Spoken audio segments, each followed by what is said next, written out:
오늘의 헤드라인 뉴스입니다. 트럼프 대통령이 이란 지도부의 내분과 혼란을 지적하며 미국 협상단의 출격 명령을 전격 취소했습니다. 다만 취소 직후 이란으로부터 핵포기가 담긴 문서를 전달받았다고 밝히며 대화를 원하면 전화하라는 메시지로 협상 여지를 남겼습니다. 인텔이 데이터 센터와 AI 서버 수요 폭증에 힘입어서 닷컴 버블 이후 26년 만에 역대 최고 주가를 경신하며 화려하게 부활했습니다. AI 에이전트 시대로의 전환으로 CPU 역할이 재부각되면서 7개 분기 연속 매출 감소를 끊어내고 반도체 시장의 장밋빛 전망을 주도하고 있습니다. 미 연준이 파월 의장 마지막 FOMC에서 금리 동결을 단행할 것으로 보이는 가운데 시장의 시선은 중동 리스크를 뚫고 나올 빅테크들의 실적으로 향하고 있습니다. 애플과 MS, 메타 등 실적 발표 결과가 향후 증시의 방향성을 결정지을 핵심 변수가 될 전망입니다. 코스피가 연준의 금리 인하와 반도체 밸류에이션 재평가에 힘입어서 하반기 최대 8,470선까지 상승할 수 있다는 분석이 나왔습니다. 금리 인하에 따른 달러 약세와 외국인 수급 개선 여부가 지수 상단을 결정할 핵심 변수가 될 전망입니다.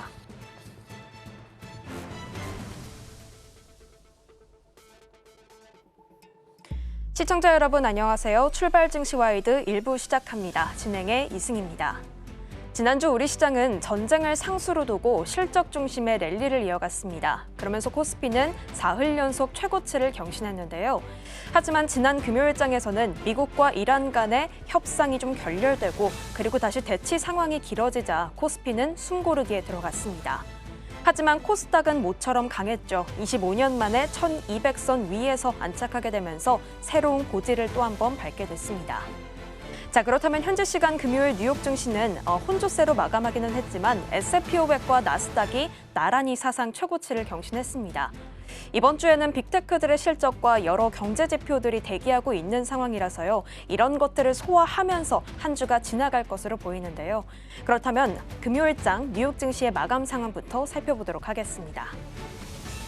네, 금요일장 3대 지수는 혼조세로 마치게 됐습니다. 일단은 나스닥과 S&P 500이 앞서 말씀드렸듯이 나란히 사상 최고치를 경신하게 됐는데요.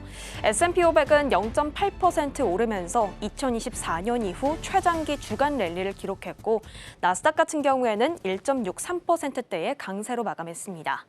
자, 하지만 다우존스 같은 경우에는 일부 우량주들의 소폭 부진으로 인해서 밀리면서 0.16% 하락하면서 마치게 됐습니다. 자, 이날은 지수 상승을 이끌었던 여러 가지 이야기들이 좀 있었는데요. 가장 첫 번째는 무엇보다 중동 변수가 되겠습니다. 일단 트럼프 대통령이 휴전 연장을 했지만 이란이 강경 대응으로 맞서게 되면서 이들의 2차 협상은 다시 한번 무산으로 향하게 됐었죠. 여러 가지 냉기교류가 흐르던 국면이었는데 이란 외무장관이 파키스탄을 방문한다라는 보도가 나오게 되면서 시장은 다시 한번 기대를 걸게 됐습니다. 자, 일단은 이란 외무장관인 아바스 아라그치인데요. 지금 중재국인 파키스탄에 24일에 도착할 예정이다라는 외신 보도가 나오게 됐습니다. 그러면서 만약에 지금 도착을 하게 됐고 이 안에서 지금 미국 보안팀까지도 대기를 하고 있다라는 이야기들이 함께 나오게 됐는데 그러면서 만약에 대면 협상이 또 한 번 이루어진다면 평화 협상안에 대한 서면 답변을 지금 미국 측에 전달할 가능성이 있다라는 보도들이 한 번에 쏟아지게 됐습니다. 그러자 시장은 2차 협상에 대한 기대감이 다시 한번 커지게 됐던 상황이었는데요. 일단은 이란 매체 측에서도 파키스탄을 향하고 있는 것은 맞지만 이 안에서 과연 미국과의 만남을 가질 수 있을 것인지는 미지수다라고 말했습니다. 하지만 잠시 뒤에 이란 국영방송 측에서 이번 순방에는 미국과의 만남은 없을 것이다 라면서 선을 긋는 이야기들이 나오게 됐습니다. 자, 결국에는 결과적으로 봤을 때는 주말에 있을 것으로 기대됐던 2차 협상 무산됐습니다. 하지만 지금 이란 외무장관이 파키스탄을 떠나서 오만으로 향했다가 하루 만에 다시 파키스탄으로 돌아왔다라고 오늘 새벽을 통해서 전해지게 됐는데요. 이 안에서는 종전 요구안을 파키스탄 측에 전달할 것으로 보인다, 전달을 했다라고 밝혔습니다. 그렇다면 또 한 번 이런 국면들이 좀 해소가 되는 그런 과정을 거치게 될지는 후속 이야기들을 통해서 한번 살펴봐야겠습니다. 자, 그리고 이 보도가 나온 이후에 백악관 측에서도 한 가지 이야기가 또 나오게 됐습니다. 일단은 레빗 대변인이 폭스뉴스와의 인터뷰에서 미국의 핵심 협상팀인 지금 스티브 위트코프 중동 특사와 제러드 쿠슈너가 25일에 파키스탄 수도로 떠날 예정이다라고 좀 밝히게 됐습니다. 그러면서 만약에 협상이 재개가 된다면 성패는 결국 이란의 핵 프로그램 중단과 호르무즈 해협의 항행 정상화가 될 것이다라고 말하면서 특히 핵 포기 약속은 트럼프 대통령의 명확한 레드라인이다라고 밝혔습니다. 이번에 지금 향하게 된 것들은 이란 측이 먼저 연락을 해서 대면 회담을 요청한 것에 따른 성사 결과다라고 밝혔는데요. 결과적으로는 어제 이란 측의 내분으로 인해서 이 협상은 취소를 시켰다라는 이야기들이 나오게 됐습니다. 자, 그러자 오늘 새벽을 통해서 또 트럼프 대통령의 발언들이 한번 체크가 됐었죠. 만약에 협상을 원한다면 전화를 해라라고 밝혔습니다.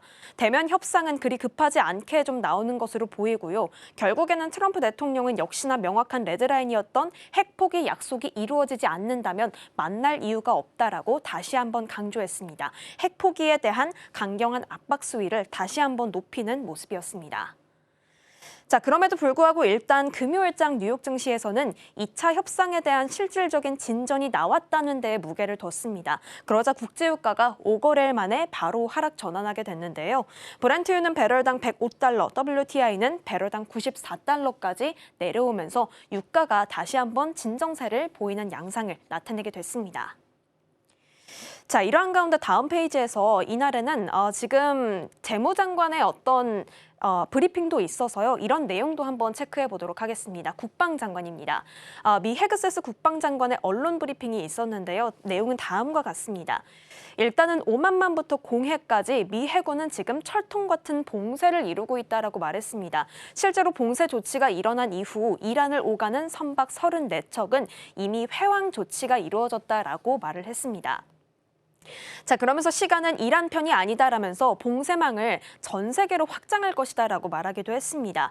강력한 무력 행사를 그러면서 예고를 했지만 핵 무기 포기라는 선택지는 여전히 열려 있다라면서 압박 수위를 조절하는 그런 코멘트까지 함께 얹게 됐습니다. 자, 그런데 여기서 중요한 포인트들은 중재국들을 향한 메시지였습니다. 지금 유럽과 아시아는 수십 년간 미국의 안보 보호를 무임승차해왔다라고 말하면서요. 동맹국들의 군함 지원을 요구하는 취지의 발언들로 현재 해석이 되고 있는 상황입니다. 자, 그런데 한편 금요일장에서는 이스라엘과 레바논의 3주 휴전 연장 소식까지 나오게 됐었는데요. 하지만 현장의 포성은 멈추지 않고 있는 상황이라고 합니다. 양국은 공습을 멈추지 않으면서 일촉즉발의 상황들이 이어지고 있다라고 나오고 있는데요. 결국에는 양측이 휴전을 돌입한 이후에도 교전이 계속되고 있다라는 것들이 확인이 되고 있는데 휴전은 사실상 무산된 것으로 보이고 있는 상황이고 과연 완전한 평화 그리고 휴전으로 이어질 수 있을지 시장은 이러한 것들도 함께 예의주시하고 있습니다. 자, 이렇게 지금까지 전쟁에 대한 부분들 함께 체크해드렸습니다. 일단은 결과론적으로는 협상이 이루어지지 않았지만 일단 시장은 그래도 진전이 이뤄지고 있다는 것에 무게를 점점 두고 있는 모습인데요. 이러한 가운데 두 번째로 시장을 끌어올렸던 축은 바로 반도체였습니다. 반도체 랠리가 이날에는 좀 지속이 됐었는데 아무래도 이걸 기인했던 건 바로 인텔의 호실적이었죠. 이 효과로 인텔의 주가가 이날 24% 가까이 폭등을 하게 되면서 2000년 이후 최대 상승폭을 기록하게 됐습니다. 이 훈풍은 업종 전반으로까지 퍼지게 됐는데요. 엔비디아가 시가총액 5조 달러를 재돌파했고 그리고 퀄컴이나 AMD도 두 자릿수대 상승률을 보이면서 동반 랠리를 보이게 됐습니다. 자, 그러면서 필라델피아 반도체 지수는 무려 18거래일 연속 상승하게 되면서요. 사상 최장 기록을 써내려갔습니다. 자, 그렇다면 다음 축도 함께 살펴보도록 하겠습니다. 일단 이날은 연준의 불확실성까지도 해소되는 모습들이 나오게 되면서 시장에 긍정적인 영향을 주게 됐었는데요. 일단은 파월 의장을 향한 형사 수사가 종결이 됐습니다. 내용은 이와 같았습니다. 연준 청사 개보수 비용이 너무 과다 지출됐다라는 의혹들이 제기가 되면서 지금 미국 법무부 측에서 수사를 단행했었는데요. 이 부분이 완전히 끝나게 된 거였습니다. 그동안 공화당 일부 의원들은 파월에 대한 수사가 종료되지 않는 이상 케빈 워시 차기 의장 후보자의 인준에 협조하지 않겠다라고 하면서 배수진을 좀 쳤었는데요. 이제 그 걸림돌이 해소가 되기 시작하자 워시 후보자의 인준 표결에도 청신호가 켜지게 됐습니다.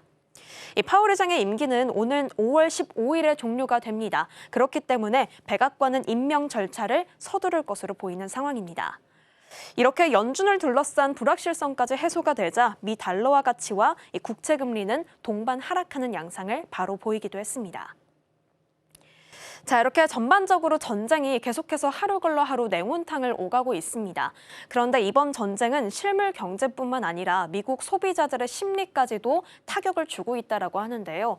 이 4월 소비자 심리지수에 대한 확정치가 나오게 됐는데 49.8로 전월 대비해서 3.5포인트 하락하게 됐습니다. 50년 만에 그러면서 최저 수준을 기록했고요. 원래 기존 최저치는 2022년이었는데 다시 한번 기록을 갈아치우게 됐습니다.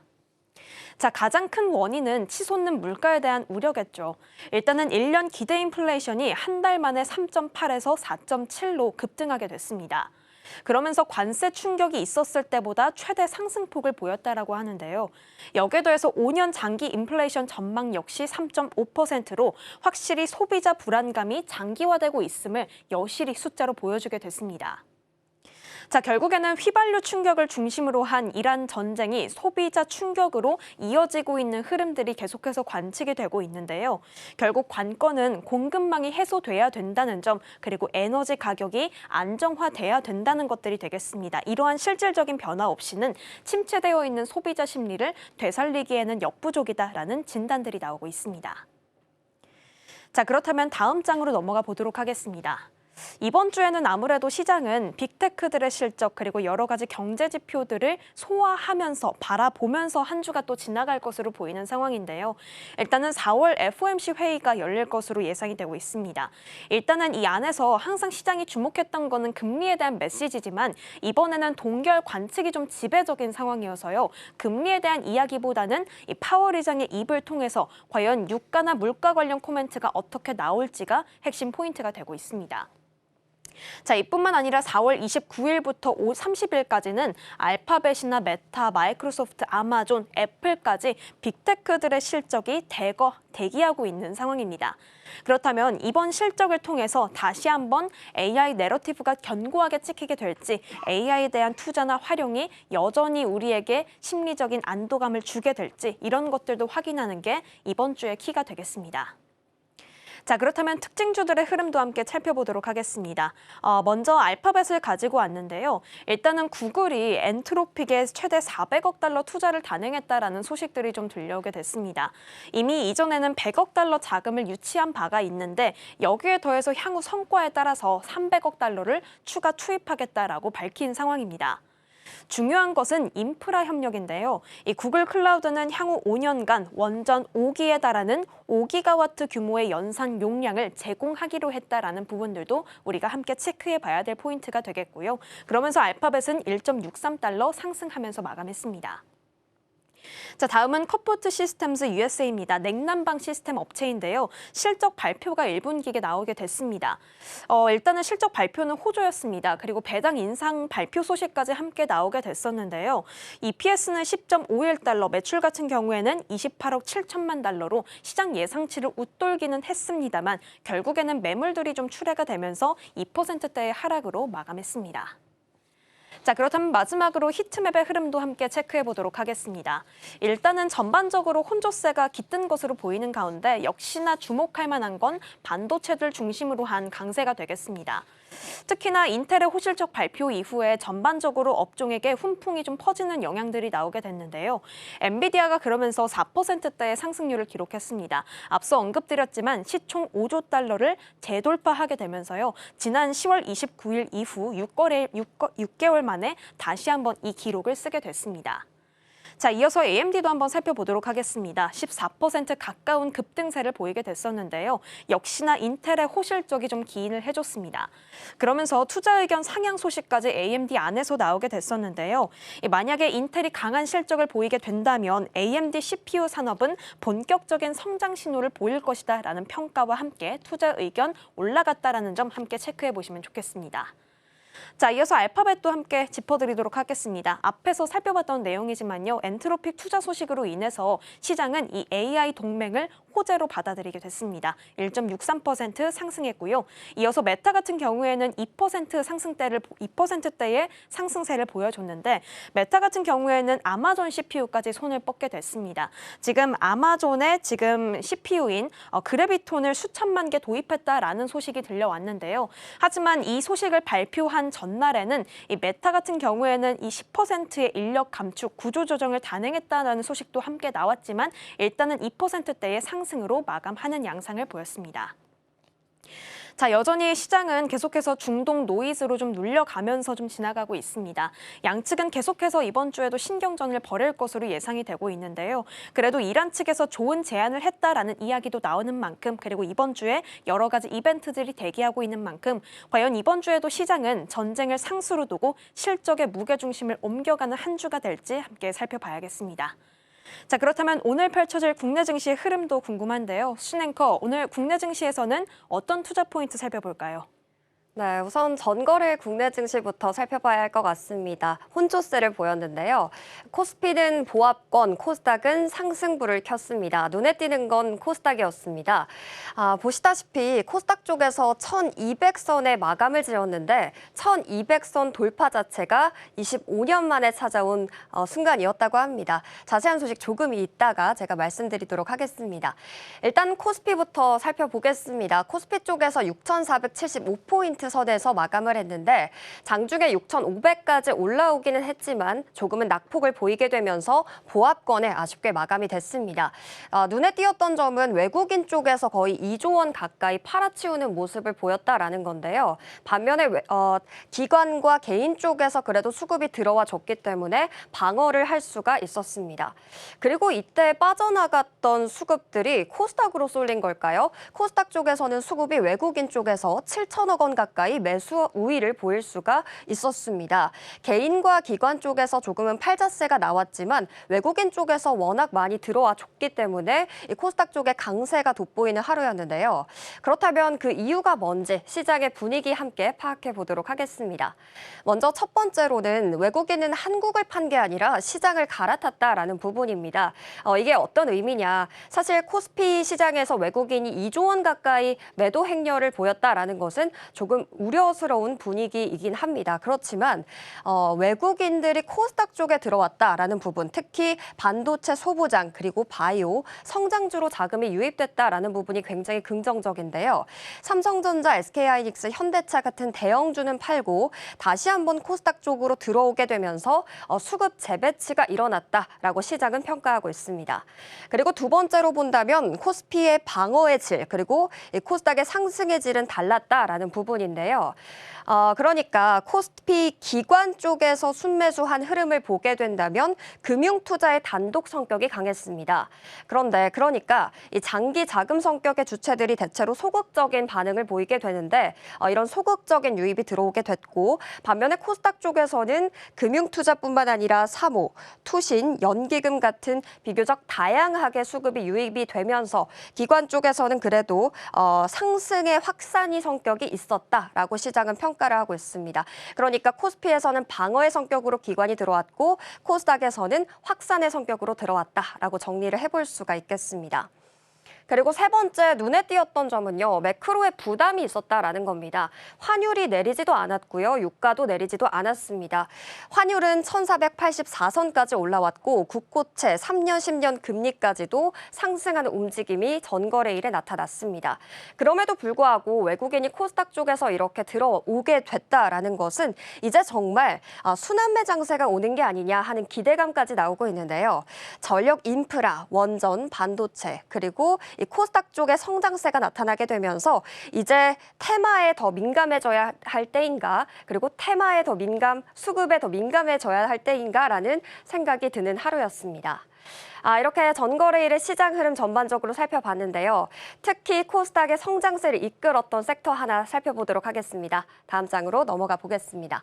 바로 반도체 소부장 쪽이었습니다. 반도체 투톱은 이날 하락을 했었는데요. 이때 이러한 수급들이 소부장 쪽으로 쏠렸던 걸까요? 눈에 띄었던 부분들은 바로 제주 반도체였습니다. 외국인이 코스피와 코스닥 시장 모두에서 순매수를 가장 많이 했던 기업이 바로 제주 반도체 쪽이었는데요.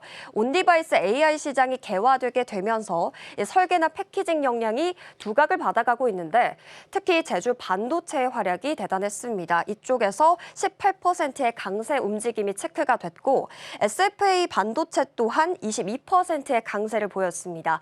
외국인이 492억 원을 투입하면서 순매수 행렬을 이어갔고 또 SFA 반도체의 특징적인 부분은 전통적인 후공정의 강자 종목이라는 부분입니다.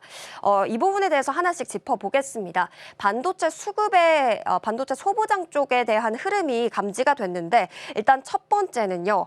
사이클 후반부에 키 맞추기 장세가 나타났다라는 겁니다. 그러니까 이게 삼성전자가 급성장하기 시작했던 시기에는 사이클이 전공정 장비 쪽으로 집중이 됐습니다. 그때 후공정 장비들이 조금은 소외가 되면서 덜 오르는 모습들이 포착이 됐었는데요.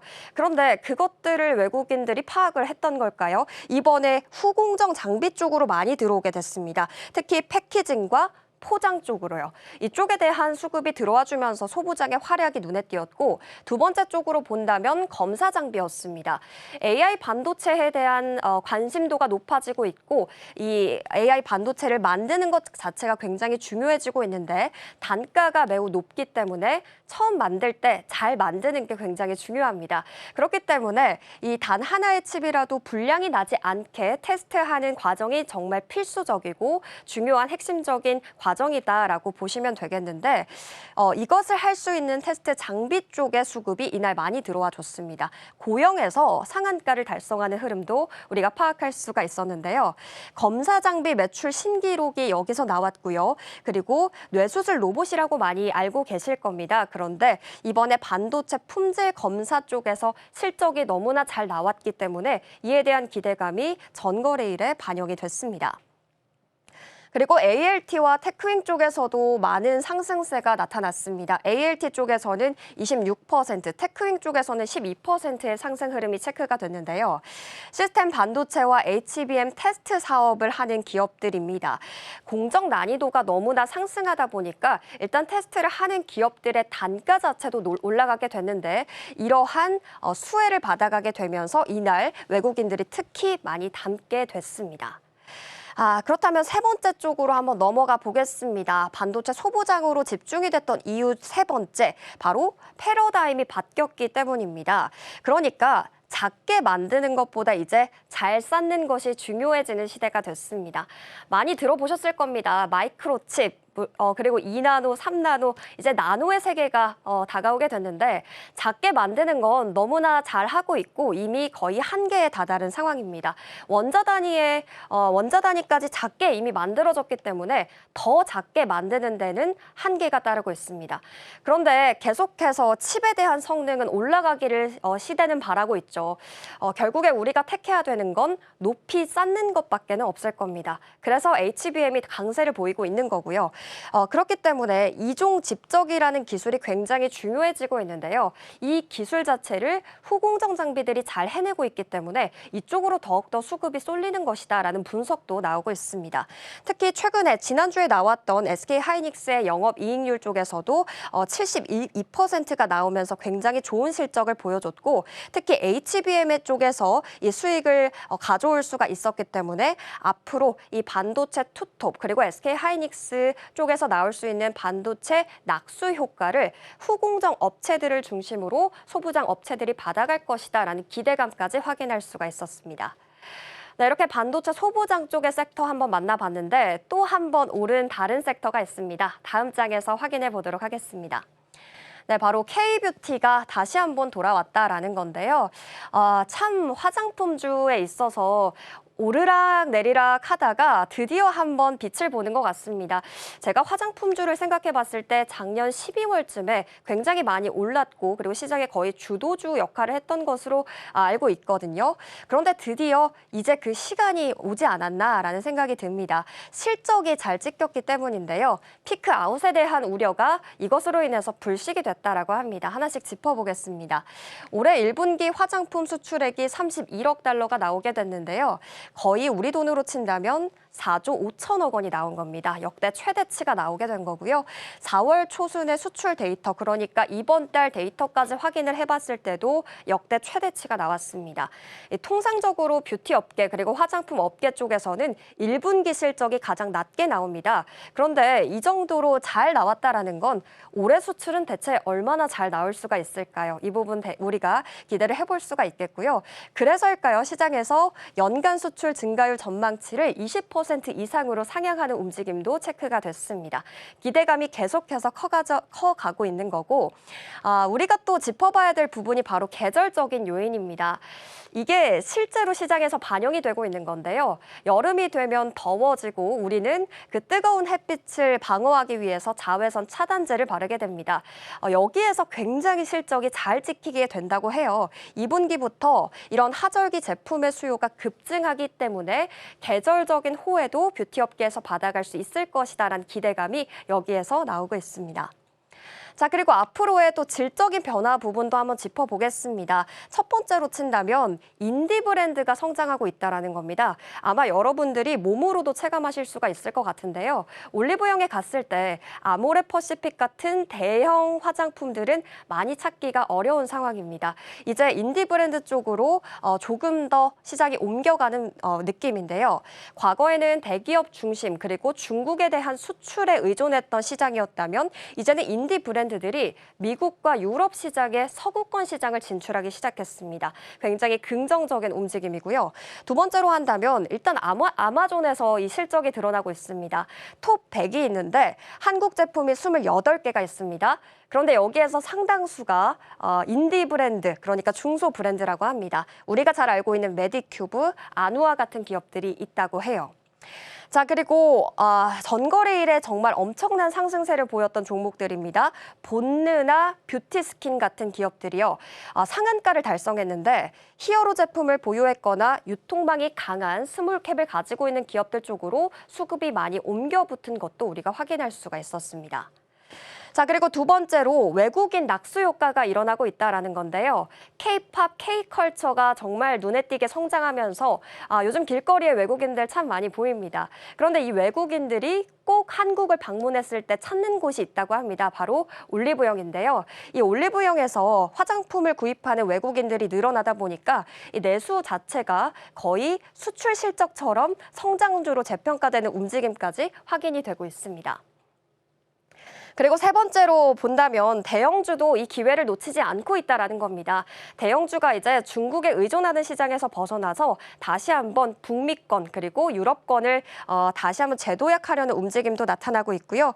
코스메스 같은 이런 제조업자 개발 생산, 그러니까 제조기업들 쪽에서도 아무래도 인디 브랜드가 굉장히 성장하고 있기 때문에 제조할 수 있는 기회가 늘어나기 시작했거든요. 그렇게 되면서 실적에 대한 기대감도 반영이 되고 있고, 그리고 납품에 대한 단가 인상 쪽에서도 기대감이 붙고 있습니다. 중동 전쟁이 발발하게 되면서 사실 화장품들의 원가 자체가 굉장히 올라가는 지금 상황인데요. 이것이 오히려 이러한 기업들에게는 기회가 될 수 있다는 이야기도 나오고 있습니다. 네, 이렇게 뷰티업계 쪽 살펴봤고요. 이런 코스닥 시장 속에서도 다양한 수급들이 들어와 줬지만 코스피에서 살아남았던 정말 독보적인 섹터가 하나 있었습니다. 다음 장에서 확인해 보도록 하겠습니다. 바로 전력이었습니다. 이날 전력 정말 잘 갔습니다. 일단 LS일렉트릭은 4% 강세, 효성중공업 쪽에서도 거의 8%대의 강세가 나타났는데요. 이제 정말 효성중공업 액면 분할을 할 때인가 싶을 정도로 주가가 굉장히 많이 올라왔습니다. 한번 살펴보겠습니다. 일단 1분기 실적이 잘 나왔기 때문일 텐데요. 효성중공업 쪽에서 전년 대비해서 48%의 성장하는 영업이익을 기록했고, 특히 북미 시장 쪽에서의 송전망 수주 쪽에서 강력한 실적의 동력이 됐습니다. 그리고 LS일렉트릭 쪽에서도 실적이 이번에 나왔죠. 1,266억 원이라는 영업이익이 나오게 됐는데 전년 대비해서 45% 성장세입니다. 특히 북미 매출 쪽에서요. 80% 이상의 급등세가 나왔다고 하는데 분기 최대 실적을 기록하게 된 겁니다. 특히 외국인과 기관 쪽에서 강력한 수급이 유입이 됐다라는 점 우리가 이 투톱에서 찾아볼 수가 있겠고, HD 현대일렉트릭은 내일 실적이 발표 발표되기 때문에 제가 따로 담지는 않았습니다. 이 부분에 대한 기대감도 우리가 받아가야 될 것 같습니다. 자, 그렇다면 실적에 대한 개선의 동력은 어떻게 될까요? 세 가지 정도로 요약을 해볼 수가 있을 것 같아요. 우선 AI 데이터 센터에 대한 전력 수요가 폭증하고 있다. 이 부분은 우리가 익히 많이 들어서 알고 있는 부분이겠지만 특히 ESS 쪽에서의 수급이 많이 들어오고 있다. 실적이 많이 잘 쌓이고 있다라는 점 체크하셔야 되겠습니다. 그리고 북미 노후 전력망 교체 쪽에서의 기회가 있고 고수익 수주 잔고의 매출 전환이 본격화됐다라는 겁니다. 그러니까 이게 수주 잔고 측면에서 매출 반영까지 거의 오래 걸린다면 3년이 소요되게 되는데 지금 그 기점이 올해라고 합니다. 그러니까 올해부터 장부의 실적이 쌓이는 시기다. 앞으로의 실적이 잘 나올 것으로 기대가 되고 있습니다.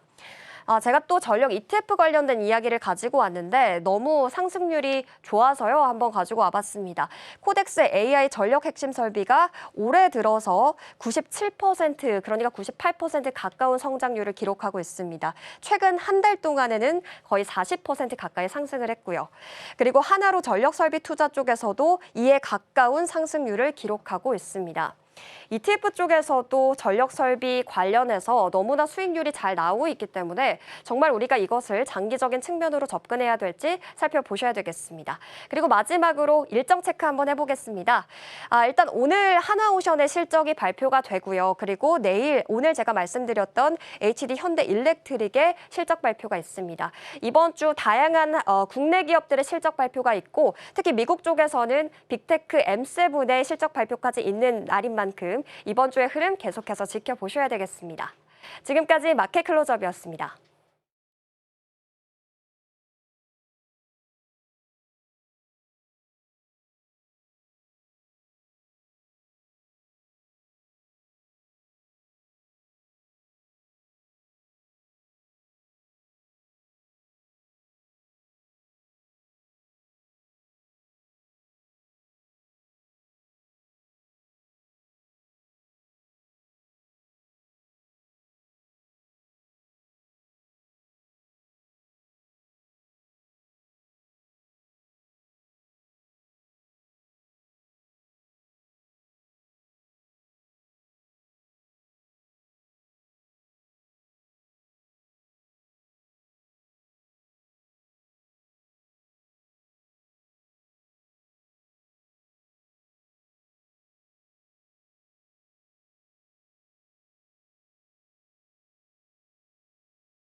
시장의 트렌드가 어디로 향하고 있는지 맥을 짚어보겠습니다. 머니 트렌드 시간입니다. 이정우 앵커와 함께합니다. 어서 오세요. 안녕하세요. 네, 첫 번째 이야기 바로 시작해보도록 하겠습니다. 삼성전자 HBM 소식인데요. 지난주에 이제 구글이 이전 세대보다 성능이 조금 더 향상이 된 8세대 AI 칩 TPU를 전격 공개하게 됐습니다. 그런데 그러면서 삼성전자의 HBM 수요가 올해 3배까지 늘어난다는 분석이 함께 나오게 됐는데요. 구체적으로 어떤 내용인지 먼저 풀어주시죠. 네, 구글 TPU 출하량이 2배 가까이 늘어나면서요. 이 삼성전자 HBM 수요가 올해 더 증가한다고 합니다. 지난주 업계에 따르면 구글이 8세대 AI 칩인 TPU 8T 학습용과 그리고 8i 추론용을 연달아 공개하게 됐는데요.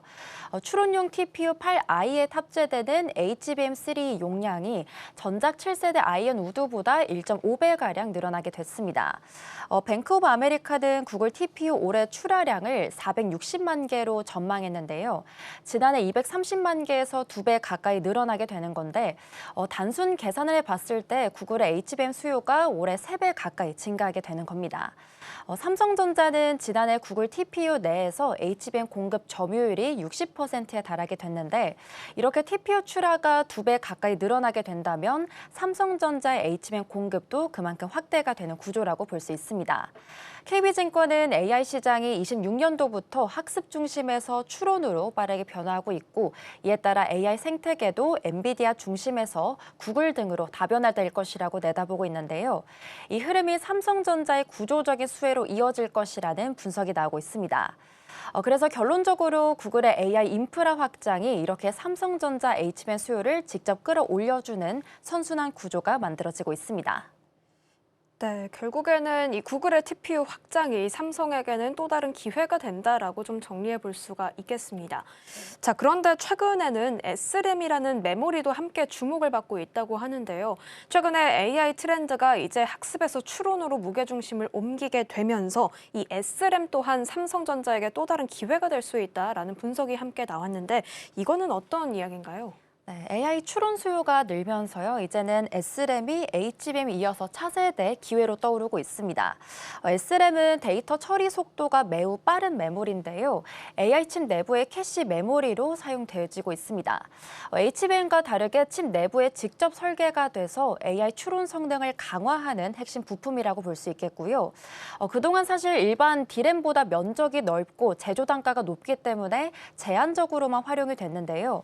에이전트형 AI가 확산되면서 추론 기능이 중요해지다 보니까 SRAM의 가치가 빠르게 재평가되고 있습니다. 지난주 업계에 따르면 구글 TPU-8i에 탑재된 SRAM 용량이 전작보다 3배가량 증가했다고 하는데요. 엔비디아 추론용 AI 칩 그록3에는 500MB, 그리고 마이크로소프트 마이아 200에는 272MB가 들어가게 됩니다. 여기서 그록3 내에 들어가는 SRAM은요, 삼성전자가 공급하고 있습니다. SRAM은 파운드리에서 제조하는 특성상 파운드리와 메모리를 동시에 보유하고 있는 삼성전자가 경쟁 우위를 점할 수 있다는 분석도 나오고 있습니다. SRAM 탑재량이 더 늘어나게 된다면 HBM처럼 독립적인 고부가 상품으로 격상될 가능성까지도 현재 제기되고 있는데요. 그래서 요약해보자면 삼성전자가 HBM에 이어서 이제는 SRAM까지 AI 칩의 핵심 메모리를 동시에 공급하는 체계를 갖추면서요. AI 메모리 전 영역의 공급자 지위를 굳혀가고 있습니다. 확실히 요즘 요구하는 데이터의 양이 많이 커지고 있다 보니까 이렇게 데이터 처리 능력을 향상시켜주는 메모리 시장에 관심 지속적으로 받을 것으로 보이는 상황입니다. 자, 그런데 사실 그동안 삼성전자는 메모리 3사 중에서 HBM 경쟁에서는 조금 뒤처졌다라는 우려가 나오기도 했었죠. 그런데 요즘은 분위기가 많이 반전된 모습들을 보이고 있습니다. HBM4 관련해서 최초로 양산을 하게 됐고 이 더해서 HBM4E에 대한 시장 주도권을 선점하겠다라는 이야기까지 확실히 위상이 한층 더 강화되고 있는 흐름들이 나오고 있는데요. 현재 삼성의 HBM 경쟁력 우리가 어디까지 올라왔다라고 볼 수 있을까요? 네, HBM3 이쪽에서는 뒤처졌던 삼성전자가 HBM4에서는 확실하게 반격에 나서고 있습니다. 삼성전자는 지난 2월에 HBM4 업계 최초로 양산을 시작한 데 이어서요. 3월에는 AMD AI 가속기에 탑재되는 HBM4 관련해서 우선 공급업체로 선정되기도 했습니다. HBM3E까지는 엔비디아 퀄 테스트 통과가 지연돼서 경쟁사에 밀렸던 상황이 이렇게 HBM4에서는 완전히 뒤집히게 된 건데요. 여기에는 반전의 배경이 있습니다. 삼성전자는 HBM4 개발 착수 단계부터 최선단 공정이었던 원시 D램을 선제적으로 도입하게 됐고요. 여기다가 칩 다이 사이즈를 키우는 방식으로 재설계를 단행해서 수율까지 빠르게 확보하고 있습니다. 다음 세대인 HBM4E 쪽에서도 속도전을 이어가고 있습니다. 다음 달 HBM4E 첫 샘플을요, 주요 고객사에 전달할 계획인데요. 이 제품 같은 경우에는 핀당 최대 16GBps 속도에다가 적층 단수를 12단에서 16단까지 높이면서 차세대 적층 기술인 하이브리드 본딩까지도 일부 도입이 됩니다. 시장에서는 삼성전자가 올해 HBM 시장에서 30% 가까이 점유율을 회복할 것으로 현재 예측하고 있는데요. 그래서 정리해보자면 HBM4 첫 양산과 그리고 AMD 우선 공급 선정을 발판 삼아서 삼성전자가 HBM4 이쪽까지도 주도권을 이어가고 있습니다. 결국 확실히 삼성이 HBM을 중심으로 시장 주도권과 경쟁력을 키우고 있는 모습들이 최근에 확인이 되고 있네요. 이렇게 반도체에 대한 수요가 확실히 살아나고 있는 요즘인데 그렇다면 AI 인프라에 대한 투자도 확대될 수밖에 없겠죠. 시장은 역시나 에너지와 전력에 대한 갈증까지도 함께 커질 수밖에 없겠습니다. 그렇다면 두 번째 주제인 두산에너빌리티 이야기로 함께 넘어가 보도록 하겠습니다. 자, 일단 지난 금요일에 이재명 대통령의 베트남 순방이 좀 마무리가 됐었는데요. 그 현장에서 두산에너빌리티 박지원 회장이 직접 베트남에 원전을 짓겠다라고 좀 밝히게 됐습니다. 어떤 성과가 나온 건지 먼저 짚어주시죠. 네, 두산에너빌리티가 베트남 신규 원전 수주를 위해서요, 이렇게 현지에 대한 협력 기반을 직접 구축하게 됐습니다. 박지원 두산에너빌리티 회장이 한국 베트남 비즈니스 포럼에 경제사절단으로 참석하게 됐는데요. 여기에서 윤유원 두산에너빌리티 마케팅 부문장이 베트남 현지 기업들과 원전 협력과 그리고 공급망 개발을 위해서 MOU를 체결하게 됐습니다. 해당 기업들 모두 베트남 국가산업에너지공사인 PBN의 자회사인데요. 박 회장은 현장에서 베트남에 원전을 지으려 한다라고 직접적으로 밝히게 됐는데 대상은 닌투원 2 원전입니다. 총 사업비가 약 32조 원 규모인데요. 러시아가 1호기를 맡고 있고요. 그리고 일본이 2호기를 포기하면서 한국에게 자연스럽게 기회 문이 열리게 됐습니다. 한전을 중심으로 팀코리아가 한국형 원전인 APR-1400을 앞세워서 닌투원 2호기 수주를 추진하고 여기에서 두산에너빌리티가 핵심 기자재 공급사로 참여하게 됩니다. 그래서 결론적으로는 이번 순방을 계기로 해서요, 베트남 현지 공급망과 협력 체계를 선제적으로 구축하면서 원전 수주에 대한 교두보를 마련하게 됐습니다. 네, 역시 이렇게 해외 수주 기대감이 나오게 되자 주가도 바로 화답하는 모습을 보였습니다. 두산에너빌리티가 금요일장에서 주말을 앞두고 52주 신고가 갈아치우는 모습을 보이게 됐었죠. 그런데 여기에 더해서 증권가들의 눈높이도 함께 올라가고 있는 상황이라고 합니다. 단순히 원전 기대감 때문에 이렇게 목표 주가가 올라가는 것은 아닌 듯한데요. 가스터빈 쪽에서도 좋은 소식이 있다고 하죠. 지금 상황 좀 어떻습니까? 네, 맞습니다. 이렇게 베트남 수주 기대감이 이어서요, 가스터빈 호조까지 더해지다 보니까 본격적으로 실적 성장 진입에 들어가게 됐습니다. 우선 지난 금요일 두산에너빌리티 주가가 12만 7,100원으로요, 전거래일 대비해서 3.67% 오르면서 52주 신고가를 경신하게 됐는데요. 장중에는 무려 12만 8천 원까지 치솟게 됐습니다. KB증권은 지난 금요일 목표 주가를 14만 8천 원까지 9.6%가량 상향 조정하기도 했는데요. 가스터빈과 대형 원전 그리고 SMR이 이렇게 순차적으로 수주 잔고 확대에 기여할 것이다라는 근거까지도 제시해줬습니다. 두산에너빌리티의 가스터빈 리드 타임이 약 4년 정도 된다고 합니다. 그런데 글로벌 경쟁사들은 5에서 7년 정도로 더 길기 때문에 이렇게 적시성을 중시하는 수요처의 추가 수주가 가능하다라는 분석까지 나오고 있는데요. 여기다가 올해 연간 영업이익 1조 원 달성 가능성까지 함께 거론되고 있습니다. 1분기는 컨센을 소폭 하회할 것으로 예상되고 있긴 하지만 체코 원전과 국내외 가스터빈 생산이 본격 반영되면서 연간 기준 성장세는 뚜렷해질 전망이라고 합니다. 그래서 요약해보자면요, 베트남과 체코 그리고 미국 텍사스까지 동시에 수주 기회가 열리고 있고요. 여기서 두산에너빌리티가 원전 슈퍼사이클의 중심으로 올라서고 있습니다. 확실히 베트남 쪽에서 원전을 건설하겠다라는 수주 기대에 더해서 이 가스터빈 쪽에서도 적시 수주라는 키워드를 중심으로 기대감을 받아가고 있는 구간인 듯 싶은데요. 사실 두산에너빌리티 최근 흐름 보면 원전부터 SMR 가스터빈까지 이렇게 포트폴리오가 두루두루 넓어지는 모습들 우리가 계속 확인해 볼 수가 있습니다. 결국에는 이 여러 가지 호조들이 언제 실적으로 확실하게 찍히게 될지가 가장 궁금한 포인트가 될 것 같은데요. 수익이 쌓이는 타임라인까지도 함께 짚어주시죠. 네, 우선 가스터빈이 현재 실적을 이끌어주고 있고요. 그리고 대형 원전과 SMR이 순차적으로 바통을 이어받는다라고 보시면 되겠습니다. KB증권에 따르면요, 두산에너빌리티의 1분기 부문 매출이 체코 원전과 국내외 가스터빈 생산이 반영되면서 1조 7천억 원으로 전년 동기와 비교해 봤을 때 한 9%가량 증가할 것으로 전망해 줬습니다. 현재 가장 뜨거운 건 가스터빈입니다. 미국 빅테크들의 온사이트 발전 수요 수요와 그리고 국내 LNG 발전소 신설 계획까지 힘입어서 수요가 빠르게 확대되고 있는데요. 두산 에너빌리티의 가스터빈 리드타임 또한 글로벌 경쟁사들 대비해서 짧기 때문에 이 적시성을 중시하는 수요처의 수주가 이어지고 있습니다. 가스터빈 생산 능력도 12기 이상으로 확대될 것으로 보이고 있는데요. 대형 원전은 이번 베트남 린투원 2호기와 대미투자 협상이 큰 분수령이라고 볼 수 있습니다. 일본에 이어서 한국도 미국 원전 투자를 우선순위에 앞두고 있기 때문에 웨스팅하우스 AP1000 건설 수주에 속도가 붙을 것으로 현재 예상이 되고 있고요. SMR 같은 경우에는 두산 에너빌리티가 28년도 완공 목표로 창원 본사에서 세계 최초로 SMR 전용 공장까지 현재 건설하고 있습니다. 뉴스케일이나 엑스에너지 같은 글로벌 SMR 선도 기업들과 주기기 공급 계약까지 맺으면서 SMR 파운드리 지위까지 현재 다지고 있는데요. 그래서 정리해보자면 가스터빈으로는 현재 수익을 확보해주고 있고요. 대형 원전으로 중기를 채워주면서 SMR 쪽으로는 장기 성장을 준비하는 세 축이 순차적으로 맞물리고 있습니다. 결국에는 가스터빈 쪽에서는 당장의 수익을 좀 내고 원전이나 SMR 쪽에서는 대미 투자와 같은 중장기 성장성을 준비하는 구도로 나아가고 있는 듯하네요.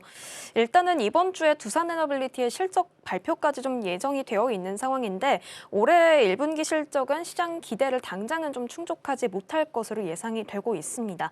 그럼에도 지금 대기하고 있는 여러 가지 수주나 모멘텀들이 많기 때문에 이런 부분들 함께 체크하면서 주목해 보시면 좋겠습니다. 자, 그럼 마지막 키워드로 함께 이어가 보도록 하겠습니다. 리플 이야기인데요. 최근에 XRP 가격이 좁은 구간에서 횡보하고 있다라는 소식이 나오고 있습니다. 그런데 조만간 10% 급등까지도 가능하다라는 전망도 제기가 되고 있죠. 이 데드크로스라는 하락 신호도 동시에 함께 나왔다고 하는데 상승 신호와 하락 신호가 지금 동시에 나온 상황으로 보여집니다. 지금 XRP를 어떻게 봐야 하나요? 네, 말씀해주신 대로 데드크로스에도 불구하고요. 이렇게 상승을 예고하는 긍정 신호들이 동시에 함께 켜지고 있습니다. XRP 같은 경우에는 최근에 1.37달러에서 1.45달러 사이 좁은 구간을 횡보하고 있는데요. 50일 평균 가격선이 200일 평균 가격선 아래로 내려가는 데드크로스가 발생해서 하락장 경고 신호를 읽히고 있습니다. 하지만 반대 신호도 함께 나타나고 있습니다. MACD 지표가 4월 중순 들어서면서 올해 1월 이후에 처음으로 상승 신호로 전환이 된 건데요.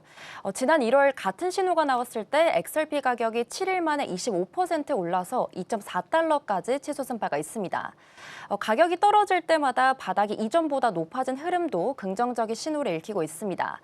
좁은 삼각형 구간으로 모이고 있는 현재 패턴은 위아래 어느 한 방향으로 강하게 뻗어나갈 것을 미리 알려주는 신호로 통하고 있는데요. 그래서 결론적으로는 데드크로스와 MACD 상승 신호가 엇갈리고 있는 가운데 방향성 결정이 임박한 구간에 들어섰다는 평가가 나오고 있습니다. 결국에 차트는 좀 엇갈리고 있지만 곧 빠르게 방향성이 좀 가닥을 잡을 수 있다라는 뜻으로 보여지네요. 자, 그런데 이른바 고래라고 불리는 큰 손들과 기관들은 리플을 계속 사들이고 있다고 합니다. 아무래도 법적인 그리고 규제적인 부분들이 많이 해소가 된 것으로 보여지는데요. 오랜 시간 사실 리플의 발목을 잡았던 게 SEC와의 규제 문제인데 이런 것들이 해결이 된 게 결정적인 판도 변화를 일으킨 걸까요? 네, 맞습니다. 이렇게 말씀해주신 대로 SEC 규제 불확실성이 해소가 되면서요. 최근에는 기관 자금들이 본격적으로 유입이 되고 있습니다. 4월 중순에 단 일주일 동안 이 고래들이 3억 6천만 개 XRP를 사들이게 된 건데요. 4월 둘째 주에는 XRP 현물 ETF에 무려 5,500만 달러가 유입되기도 했습니다. 올해 들어 가장 큰 주간 유입 규모인데 누적 ETF 자금은 현재 12억 7천만 달러까지 쌓여둔 상태고요. 골드만삭스가 가장 막대한 자금을 투자한 것으로 나타났습니다. 이렇게 기관이 들어오는 이유가 있습니다. 지난 3월 17일 미국 SEC와 CFTC가 XRP를 증권이 아니라 디지털 상품 쪽으로 공식 분류하게 됐는데요. 오랫동안 기관 투자를 막아왔던 법적 분쟁이 완전히 해소된 결정적인 전환점이라고 볼 수 있습니다. 여기다가 리플 CEO인 브래드 갈링하우스는 지난주 하버드 경영대학원으로부터 2016 올해 비즈니스 리더상을 수상하기도 했습니다.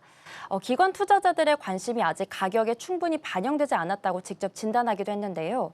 그래서 요약해보자면 규제 명확성 확보와 기관 자금 유입이 맞물리면서 XRP가 이전과는 다른 구조적인 상승 조건을 갖추고 있다라는 평가가 나오고 있습니다. 결국에는 규제가 풀리기 시작하자 기관에 자금이 들어오고 있다라고 정리해 볼 수 있겠네요. 결국 그렇다면 가장 또 중요한 부분은 앞으로가 되겠습니다. 시장은 현재 어느 정도까지 가격을 전망하고 있나요? 네, 단기적으로는 2달러 중반부터요. 그리고 장기적으로는 10달러 이상까지 열려 있다라는 분석이 나오고 있습니다. 최근 암호화폐 분석가인 자본마켓스는 과거 XRP가 비트코인 대비해서 강세를 보였던 패턴이 현재 차트에서도 동일하게 포착된다라고 분석하기도 했습니다. 만약 이 패턴이 반복될 경우 약 550% 랠리로 10달러 부근이나 그 이상까지 도달할 수 있다라고 내다보기도 했는데요. 최종 측정 목표가로는 17달러를 제시하기도 했습니다. 단기적으로는 1.45달러 저항선 돌파 시 10% 상승이 가능하다라는 전망까지 나오고 있습니다. 앞서 언급드린 MACD 상승 신호가 1월에 나왔을 때 7일 만에 25%가 올랐던 전례가 있을 만큼 앞으로 2달러 중반까지 열릴 수 있다라는 시각을 현재 보여주고 있는데요. 정리해보자면 규제 해소와 기관 자금 유입이라는 구조적인 뒷받침이 갖춰진 만큼 단기적으로는 2달러 중반까지, 장기적으로는 10달러 이상도 바라볼 수 있다라는 분석이 현재 무게가 실리고 있습니다. 결국 이번 주 리플 같은 경우에는 단기적으로 1.45달러 저항선에 대한 돌파 여부가 관전 포인트가 되겠네요. 여러 가지 전망들이 나오는 만큼 관련된 흐름들은 계속 주목해 보시면 좋겠습니다. 자, 오늘 머니 트렌드는 여기서 마무리해 보도록 하겠습니다. 이정우 앵커와 함께했습니다. 고맙습니다. 고맙습니다. 네, 오늘 머니 트렌드는 여기서 마쳐보도록 하겠습니다. 저희가 방송 중에 제공해드리는 정보는 투자 판단을 위한 조언일 뿐 주식의 가치나 상승, 하락에 대해서는 보장하지 않는다는 점 유의해 주시기 바랍니다. 다음 시간은 출발 증시 와이드 2부가 방송됩니다. 많은 시청 부탁드리겠습니다. 고맙습니다.